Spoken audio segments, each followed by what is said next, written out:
All right, man. I told you guys we're gonna double back with the training camp battles. We kind of winded it down. A few NFL teams went to camp today. I believe the Broncos and the Arizona Cardinals amongst a few. But on a tight end battle, I think this is a battle that's going under the radar.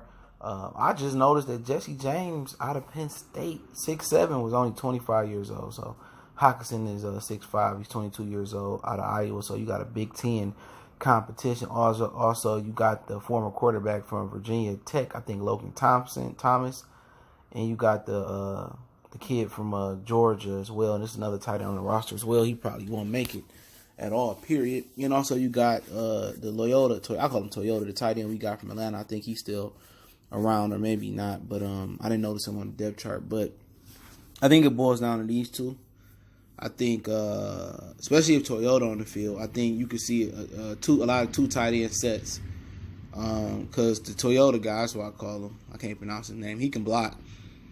And so can T.J. Hockenson. I'm not sure about Jesse James. I'm pretty sure he's pretty good as a blocker all those years in Pittsburgh with Le'Veon Bell and then Connor last year. Pretty sure he's probably a really good blocker. So the one reason I think Jesse James probably going to have an edge at probably starting or getting more snaps over Hockenson is because the tight end position is a very, very difficult position to adjust to. We've seen that with Eric Ebron. And I know Hockenson ain't Ebron and they're two different players, but you really don't see a lot of tight ends coming to the league and really set the league on fire right away. Usually in year 2 and 3, you see that happen. I know obviously there's exceptions to that rule. There's always exceptions to the rules.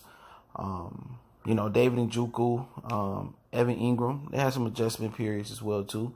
And they still working to come up. Just some recent rookies that came out. O.J. Howard had a tremendous rookie year till he got injured. So just a physical grind, 16 games and playoffs. And it's a grind. And you got to, in certain offenses, you got to learn the slot now. You got to learn the tight end, the blocking schemes, the route schemes for the slot. And now in some offensive schemes, tight ends are athletic enough to line up in the number 1 receiver spot or on the number 2 on the outside. So it's a lot of different route combinations you got to know. Sometimes you line up in the backfield. You got to know your blocking assignments, in the backfield, the run blocking, pass blocking, so you're catching the ball out the backfield.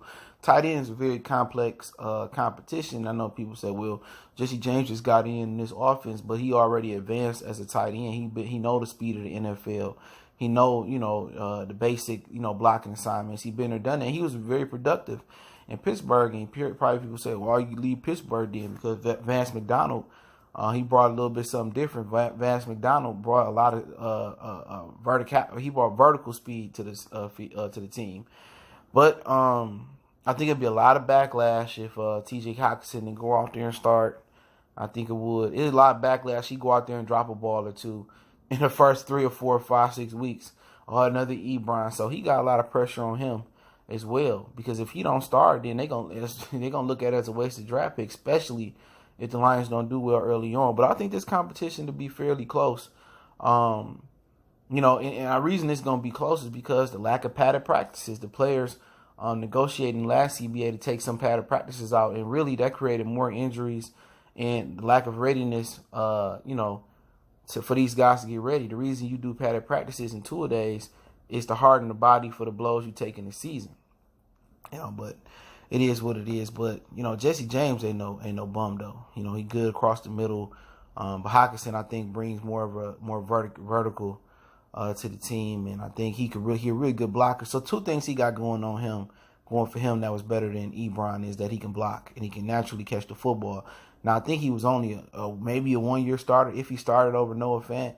But in that 1 year, he showed a lot. So experience-wise, he still got an uphill battle versus Jesse James. So that's just something to look at as well, too. But it wouldn't shock me if Jesse James won this battle, man, early on. And then T.J. Hockenson, spelled in the slot. He spelled in passing situation. He can spell in run situation if he can block on the next level, which I believe he can. So it wouldn't surprise me either which way. I think it's a close battle. And if it's as close as I believe it will be in camp, and remember, you got injuries, too, that can set either one of these guys back. But if it's close, it's going to go to and it's going to be rookie little spills over and little errors. That's going to happen. But if it's close, they're going to give it to Hockenson. But they're going to be on the field a ton 2 tight end sets, jumbo packages in the backfield. You might even see some full house in the backfield as well too. So you might see 2 or 3 tight ends, on the field at once, not necessarily on the goal line either, because it's gonna be a lot of power football with Hockenson and not Hockenson, but Kerryon and C.J. Anderson. It's gonna be a lot of power football, man. So eventually, I think Hockenson should edge it out, but I'm not 100% sure. I wouldn't bet on that, but hey. It is what it is. Let me know what you guys think about it. We winding down. I think I got 1 or 2 more training camp battle videos to get to. Don't forget, we on Facebook, Instagram, Twitter. You can reach out to the email. You have a business question, inquiry, sponsorship, or video request. Share the videos. Best way to help and donate to the channel is just share. If you want more sports, music, entertainment, more active channel, check out my other channel, Goodfellas Sports TV. Appreciate the love, support. One time for the one time. Motor City Sports Talk. Let me know how y'all feel in the comment section. We gone.